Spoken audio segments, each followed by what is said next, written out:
morning session by Nicolas, Aparicio, Silva. Thank you for the introduction. Good morning, everyone. And first, I would like to thank the organizers for giving me the opportunity to present my work. So I will show you some Josephson effect in graphene towards voltage metrology. So first, I'd like to make a bit of context. So the International System of Units, the SI, is the world's most scientifically established system of units.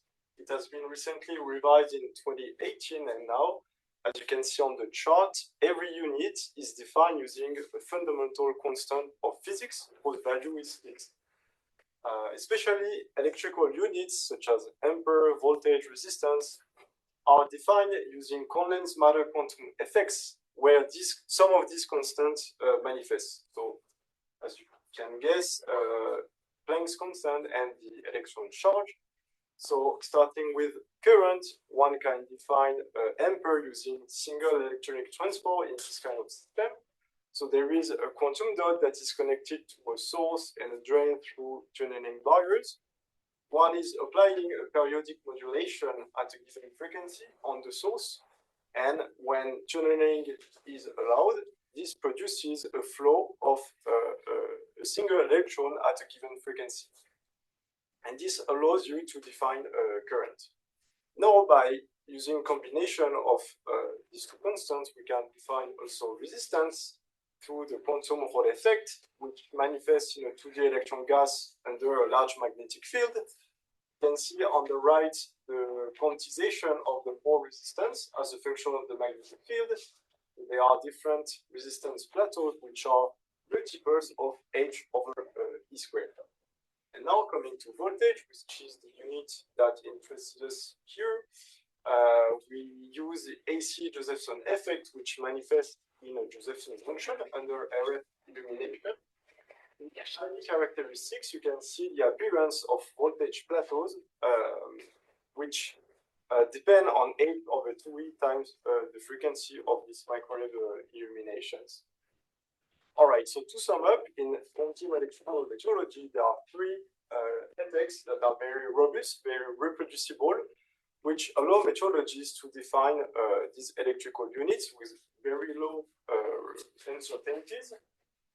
You can see that for a dedicated platform is used for each of these effects, and from that we can observe that, for instance, for the resistance, it requires large magnetic fields, which is not always compatible with superconductivity. And the standards, as a consequence, are restricted to a very few metrology institutes in the world, and this gives rise to long traceability chain where the uncertainties decreases over the chain, and the final user has less quality to define these units.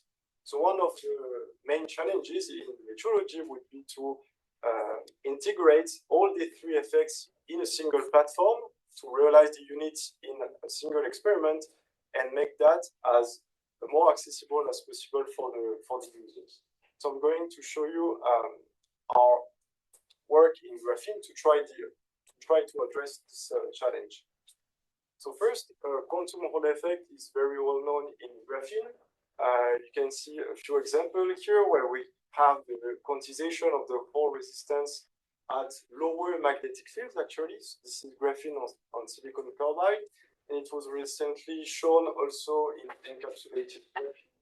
And the idea is to push this low magnetic field limit to integrate a resistance standard with superconductivity. Now coming to the AC Josephson effect, it is known since 2007 that one can induce superconductivity in graphene through the superconducting proximity effect. This is an example of the effect in graphene. So you can see a differential resistance map as a function of DC current and RF power. You can see many peaks appearing in the picture, which correspond to transitions to one voltage plateau to the other. All right, so in my presentation, I will first show the characterization of a graphene Josephson junction in DC and in RF regimes. And then we'll move on to some metrology considerations to define voltage in this platform. Okay, so first I would like to describe the device under study. So this is the graphene Josephson junction made of exfoliated graphene that is encapsulated in hexagonal boron nitride. So this device was fabricated at LMU in Munich in a FETOX group. The heterostructure is deposited on a silicon chip, and graphene is contacted with molybdenum superconducting electrodes, which have a density of about 10 Kelvin. You can see a cut of the junction under study, which is this one here, surrounded in gray. It has a 300 nanometer length, a 4.2 micrometer width. So there is also a backgate voltage with the substrate, but we'll focus our study at zero gate voltage where graphene is end doped. Now I'll show you the sample order I designed to make this experiment. So the chip is located here. You can see many lines to address these signals through the chip. And especially there are these ports here where we can send RF signals to illuminate the junction. Okay, so now I'm going to show you the typical transport measurement setup we are using. So we have a lock-in amplifier as well as a DC voltage source. We have a large resistor in series to fix the current flowing through the junction. And we measure the differential resistance and the DC voltage drop across the junction. And we have this RF source that is properly filtered and attenuated all along the peristaltic to shine microwaves on the device. Okay, so now I'm going to first discuss some DC properties of the junction. So this is the IV characteristics of the junction at 90 millikelvin. So starting from zero current, the junction is in its zero voltage state. Above the switching current, it becomes resistive. And then when we lower down the current, we observe this hysteresis with this rechopping current that is a bit smaller than the switching one. So to put some numbers on the junction parameters, we used SCSJ model where the junction is in parallel with self-capacitance and resistance. You can see that the yellow curve that is reproducing quite well the curve, and especially we can extract a Q factor of about 2, which so above 1, which explains this hysteresis and confirms this underdamped nature of the junction. So now I'm going to move on to the RF regime. So now I'm going to describe the AC Josephson effect in the junction, which is at the core of our study to define voltage. So first at temperature of 90 millikelvin, this is a differential resistance map as a function of DC current and RF power. So this experiment was made at 5.15 gigahertz. So why this frequency? Well, actually the coupling between the microwaves and the junction depends on the environment, and the effect is observed at specific frequencies. So we have to explore the frequencies to see where we can well observe the effect. And here again, we can see nice peaks in the DVDI map, which correspond to these transitions to voltage per to the other. We can repeat the experiment at other frequencies, where we see indeed that the picture is a bit different. And eventually, at even larger frequencies, we observe that we have some splitting in some of the transitions. So here the indexes correspond to the Shapiro plateaus, and you can see that, for instance, between -2 and -3, there is a splitting here that appear at a larger frequency. And so to understand what's going on, we're going to have a look at these traits. So this is what I'm showing you here. So this is represented below. In red is shown the differential resistance, and in black I show you the DC voltage drop in units of HF/2E. So first we can see that the wide plateaus nicely fit with the integrals value as expected. And in fact, between two successive plateaus, we have some signatures that correspond to half integrals. We can also well observe them in this histogram. So actually, this effect, it was already observed in graphene junction proximitars with titanium aluminum, and their origin stem from non-pure cylindrical current phase relation. meaning that in the supercurrent in your junction, there are higher order terms such as IC2 sin phi, IC3 sin 3 phi, and so on. And during my PhD at Yale Institute, my coworkers and I demonstrated that in graphene, we indeed have other amplitude in the CPR depending on doping and so on. It was also shown in all the work. And here we have this non-pure sine CPR. Now we're going to fix the frequency and study the effect of the function of temperature. So here I show you 4 differential resistance maps ranging from 7 millikelvin up to almost 4 Kelvin. So first, to our knowledge, in this platform, the effect was demonstrated only up to 1.5 Kelvin. But here we can see that close to 4 Kelvin, things start to be very blurry. A second observation that we can make is that the half integral Shapiro steps look to be more well-defined at this temperature of 2 Kelvin. We can see that the half transitions we can see it well all along the RF4.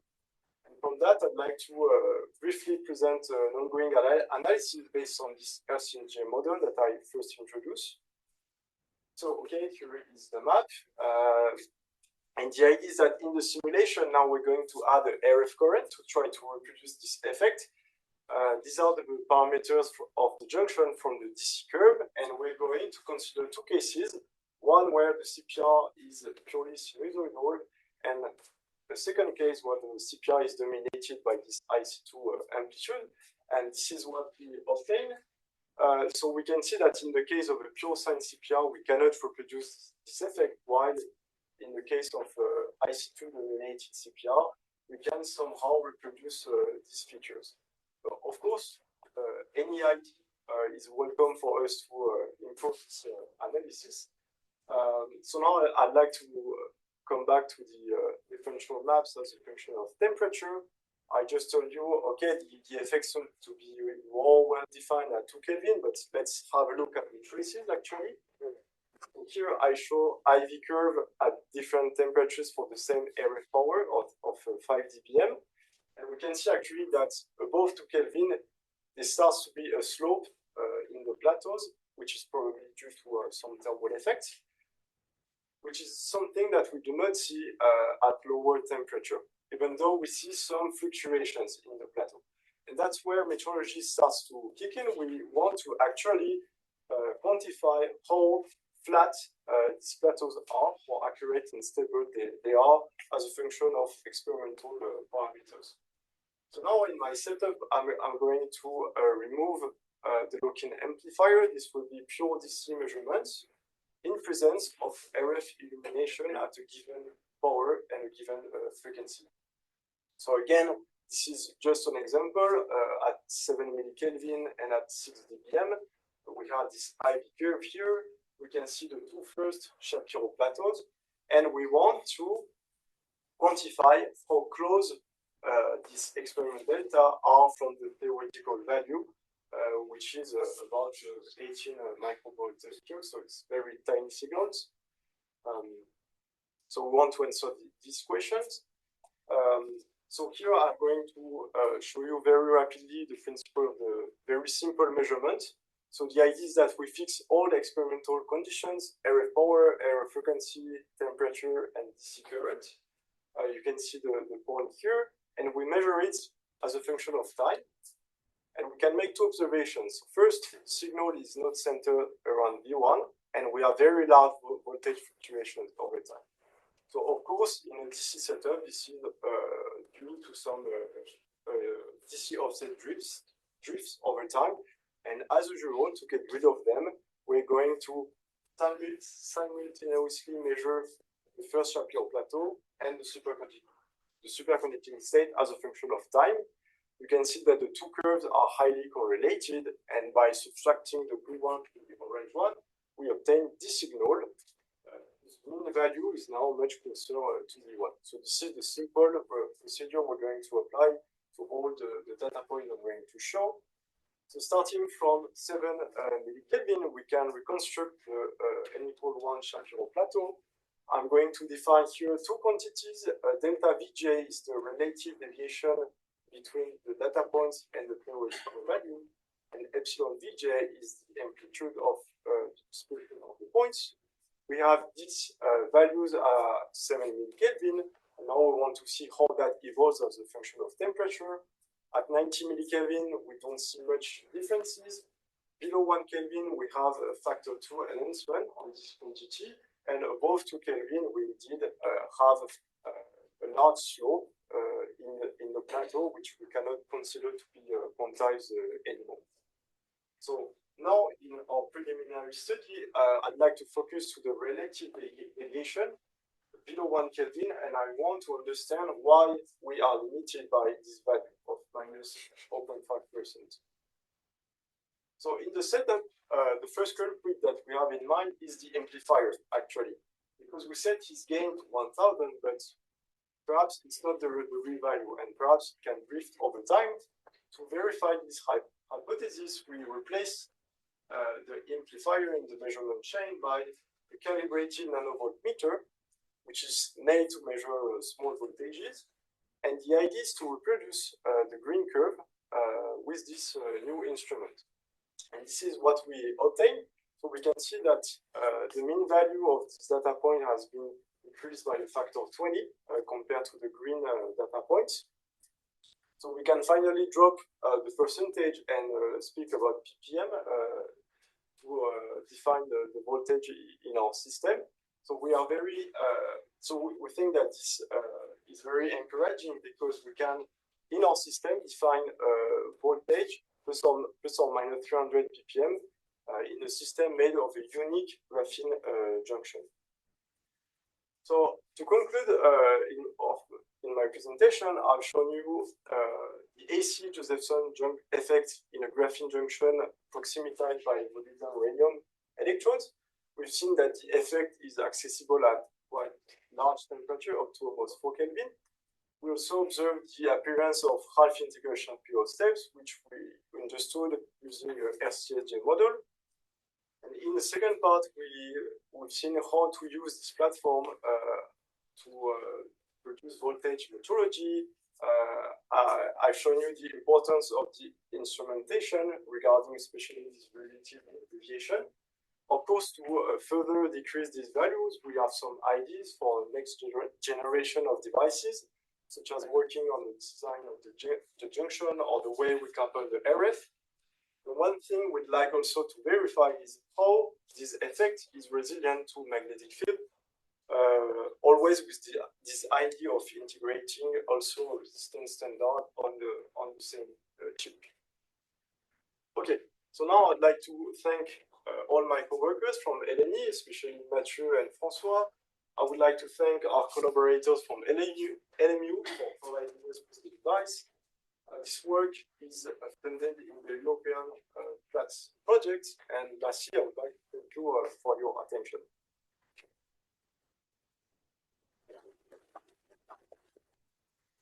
Questions? Very nice work. I have a question about, because you used graphene as the kind of normal weak link, and then kind of your full analysis is based on the RCSJ model, which assumes that the only dynamics is that of the phase. But in SNS junctions, you also have the Andreev level occupations that are kind of relevant for the response. Can you completely ignore them, or do they become a problem once you go towards the metrological accuracy? If I understood correctly, you're asking whether the Andreev levels in the junction can have an impact on this? Yeah, basically, because what you assume in this RCSJ model is that they are, you are kind of in the adiabatic regime in the sense that the Andreev level occupations all the time follow the drive. Yeah, that's a good question. And 5 gigahertz that doesn't sound like adiabatic to me. That's a good question, because I think that in this kind of junction where transparencies can be very large, sometimes the gap between the Andreev levels can be quite small, and there can be actually large critical current fluctuations. But the idea with a quantum standard is that it should be not sensitive to any change in experimental conditions. So of course, this is not something we have explored so far because it's really the beginning of this thing. But in principle, this should not be a problem. Yeah, the question about your harmonics. Did you have any signature of a step one third, for instance? Did you have any signature not only for half integral Shapiro step, but 1/3, for instance, integral Shapiro steps? That's a good question because from theoretical paper, it's actually expected that when the CPR deviates a lot from sinusoidal, you expect half integral. You can also have 1/3 and so on. But by having a look at the I curves, the traces, and studying the derivative, we didn't see any signature. So only half. And I also had a comment on these relative amplitudes of the I1 and IC2. Because if you attribute that to harmonics in the current phase relationship, then the amplitude should be related depending on the transport regime. That is roughly 1/n squared. Here it sort of increases with the harmonics. So could be sort of multiple channels maybe. You mean some? Yeah, because actually the junction is quite wide. It has a 4.2 micrometer width. So yeah, probably we have many conduction channels, each with a given transparency. So yeah, you're probably right. The harmonics, anyway, the amplitude should be related one to another. They should be correct. The amplitude should be correct. Yeah, but I agree with you. But yeah, these are really simple simulations. We are already happy to observe that we can somehow reproduce the features. But yeah, still a very simple model, and I think there are many parameters we could add to try to make that more resemble to it. I had one question about, there was a slide where you showed the correlation in time between the.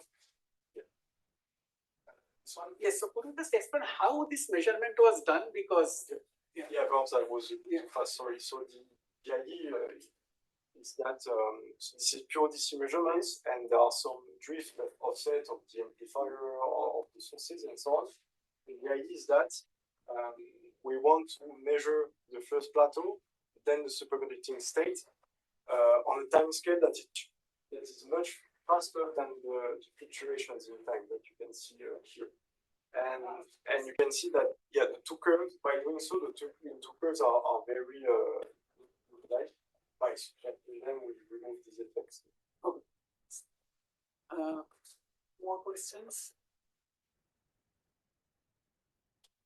Okay, I had a question on this graph and the graph that you should work.